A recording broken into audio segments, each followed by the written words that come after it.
listening to The Morning Show with Dave Hyde on 99.2 Hermitage FM, online and on your smart speaker. And I'm joined by the marvellous, the fantastic Harper Starling. How are you? I'm doing great. Thank you so much for having me. Just before you come on air, we asked how you were doing in the UK, but I've got to be honest, you've been in the UK when we had a storm. I did, yes. I did. Nowhere near as bad as the storms in the US, I've got to be honest, but how did you find it?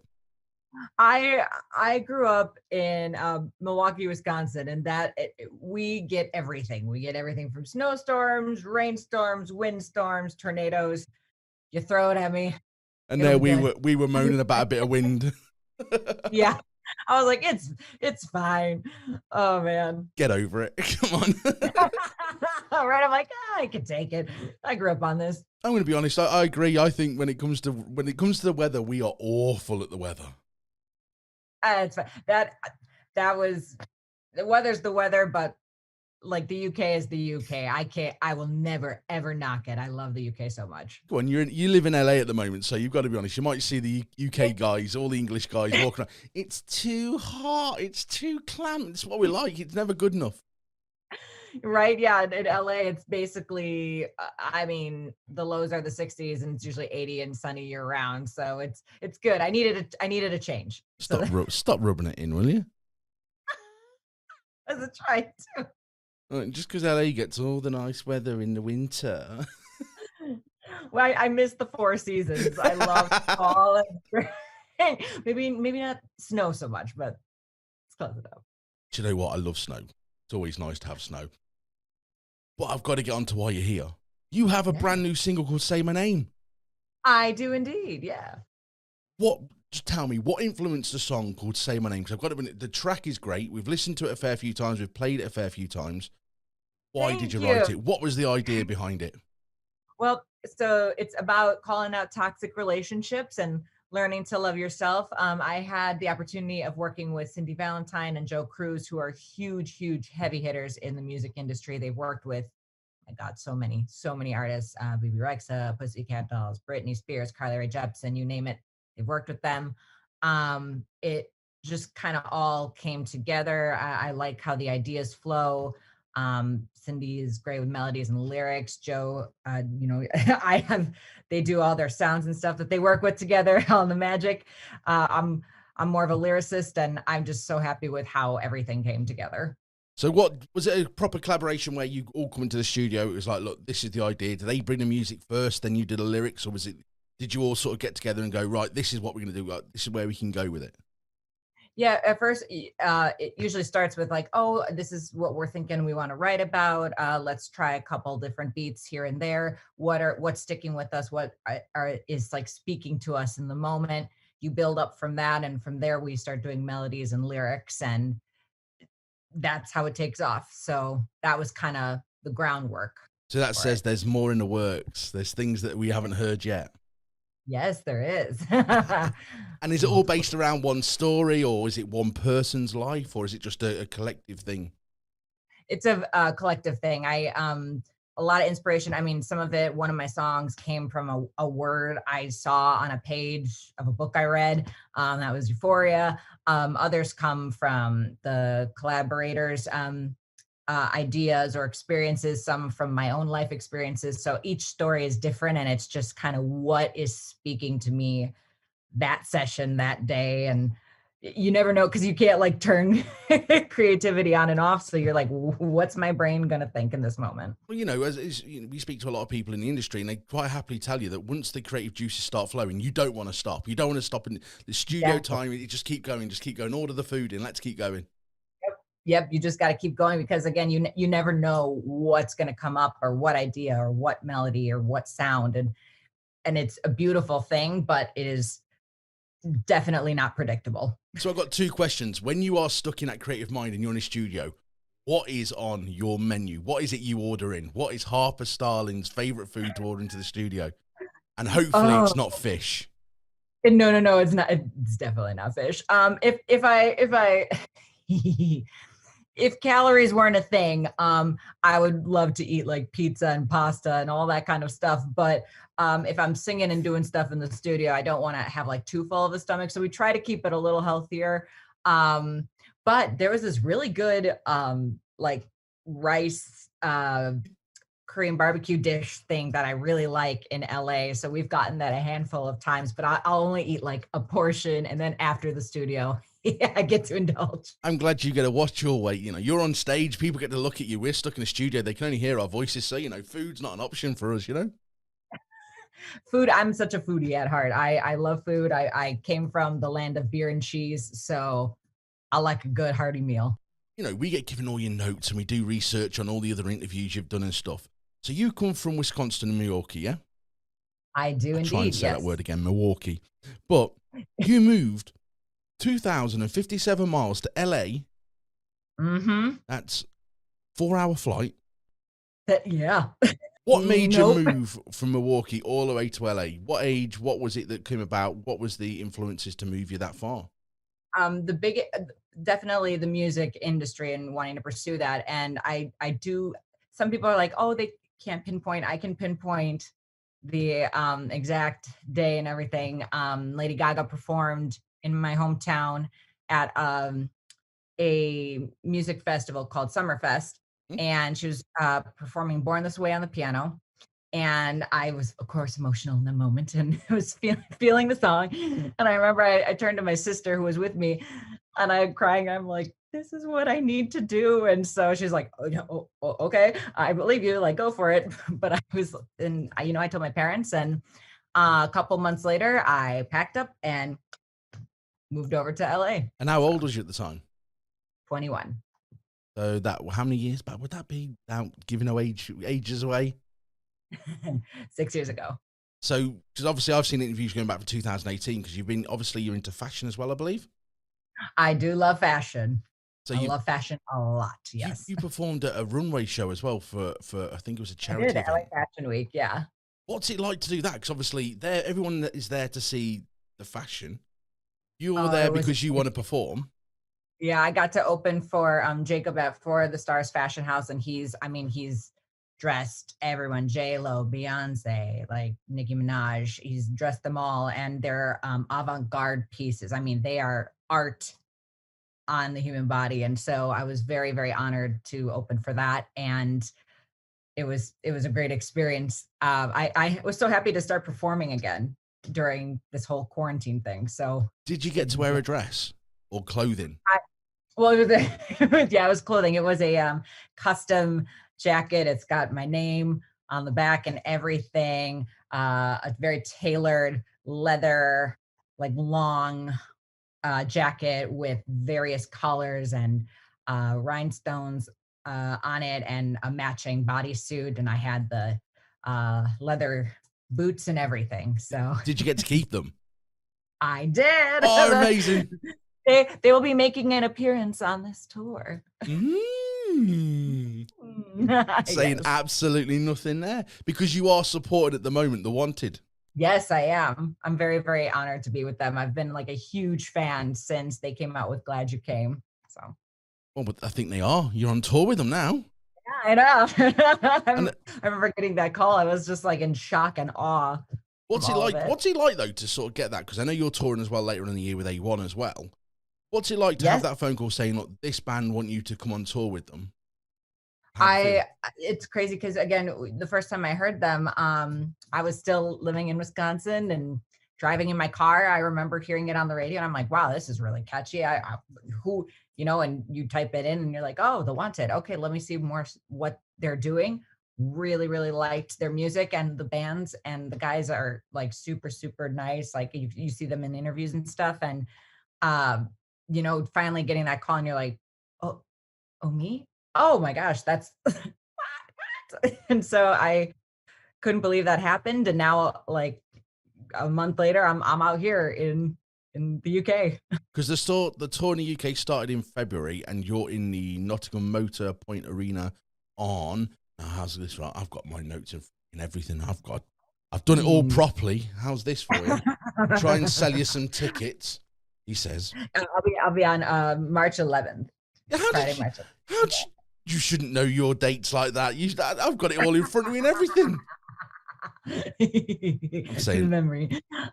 But yeah, I got here in London a couple days ago and getting basically ready up for the tour. And March 1st, we are heading onto the road. Because you've got some massive arenas to fill as well, which is what I can't explain. What is it for you? Because obviously you've been on the road since March. What's it like to walk on these arena stages in the UK? Because they are big stages, aren't they? You know, there's a couple of there's some big arenas in America, but some of these arenas you're doing are massive capacities, like the O2 Arena later in March as well. Like these are dreams of mine to like do arena tours. So I have like, I guess the best way to describe it is excited butterfly nerves. Like there's always going to be those nerves. You know, if there's nerves, you know you're doing it right because you want to do well. But I'm obviously very excited. So getting those little butterflies before I go on stage is exactly what I want. So what's your pre-show ritual? Definitely meditating, like focusing in. I have to run through it all in my head, get that like motor memory in, and obviously a lot of like positive vibes and hugs to everybody that's involved on the team. I think like getting into that mindset's really important. And then is it just go for it? And it's a go for it, and it's all systems go. But at what point does that nerves turn into excitement and that feeling, that rush that you get when you go on stage?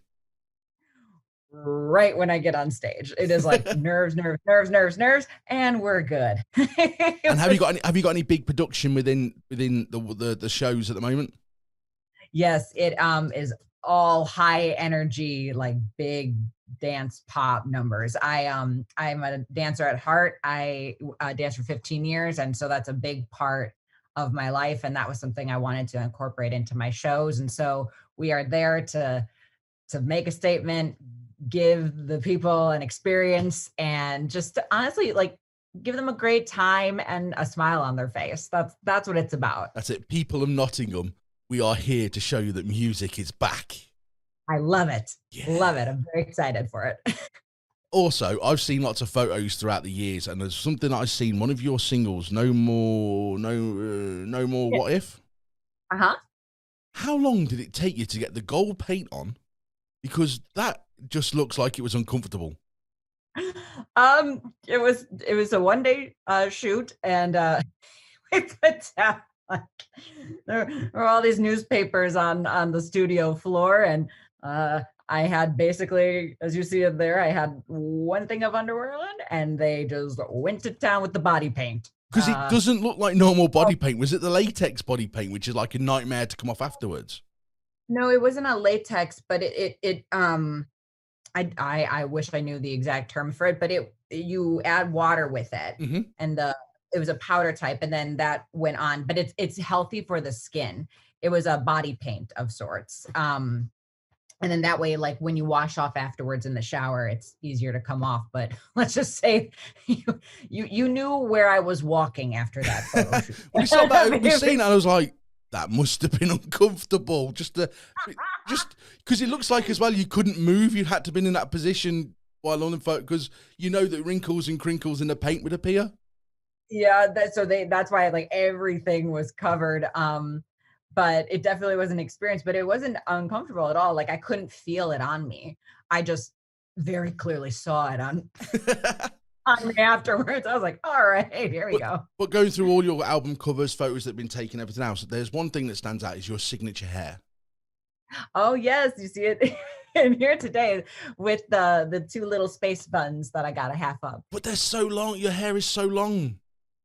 I think I've had long hair my entire life. I got to be honest. It's being a singer, having that long hair. It's that having a fan blowing and being able to get your hair going in the background. I think that's having the Beyonce moment there and just like feeling the wind. It's always good. So I've got a game if you want to quickly play it with me. I love games. Right, yes. So we're going to mix it up. I've got some things. I want you to tell me if they're true or false about Milwaukee. Okay. It's only been 6 years, so there's just a couple. Are they true? Are they false? Then we'll do a what ifs, just to have a laugh and change things up a little bit. So, does Milwaukee have the largest dinosaur head? I'm gonna say false. If we do, I have never seen it. Milwaukee's Public Museum is the home to the world's largest dinosaur head. Who knew? Yeah. Who knew? I did not know that. Yeah, you can find it at the exhibit, believe it or not, the history in the streets of Milwaukee. Huh. Told How you. did I not know that? I kind of want to know now. I'm gonna like text and be like, guys, you gotta send me a photo. Well, here's one for you. Is it true or is it false? You've got a statue of the Fonz. Again, I don't know. I remember, I know Happy Days is huge there. That 70s show is huge there. But if we have a statue of the Fonz, it's definitely not in it couldn't be in downtown Milwaukee. I've never seen a statue of the Fonz. It's on the walkway down by Riverwalk you can find yourself walking down the Riverwalk on a warm summer's day and bump into the Fonz. It's on the Riverwalk. Yeah. Wow. Okay. All right. That's awesome. Oh my gosh. They're all going to school me when I get back. They're going to be like, why didn't you know this? That's amazing. We got to do things that are different. You do these interviews and everyone asks you the same old thing. So, we like these things. I love this. No. I love this so much. I love this. Well, is it true or is it false that the art museum moves?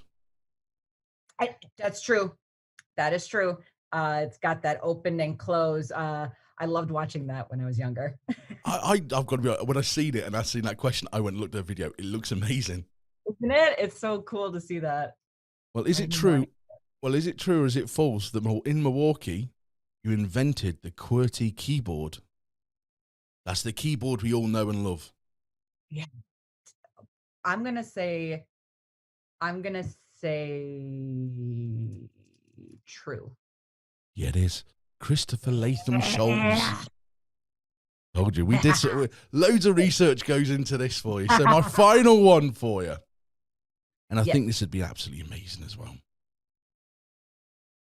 Where has it gone? I can't see it on my screen. It's disappeared. The ice rink in downtown park, or downtown ice rink, is bigger than Times Square's. I have to say true. It is. It's true. Yeah. It's massive. Like, it's pretty big. Because I've been on that ice skating rink. I remember I've fallen on that ice skating rink. Whoa, there's a story there somewhere. Come on. I'm just very clumsy. I fall a lot. I have a lot of scars to prove it. And so I'm like, it had to have been bigger. Yeah, it's massive. So we also do something that we do true and false questions as well. So we just like to get to know you more. Questions that no one else will ever ask or shouldn't ever ask.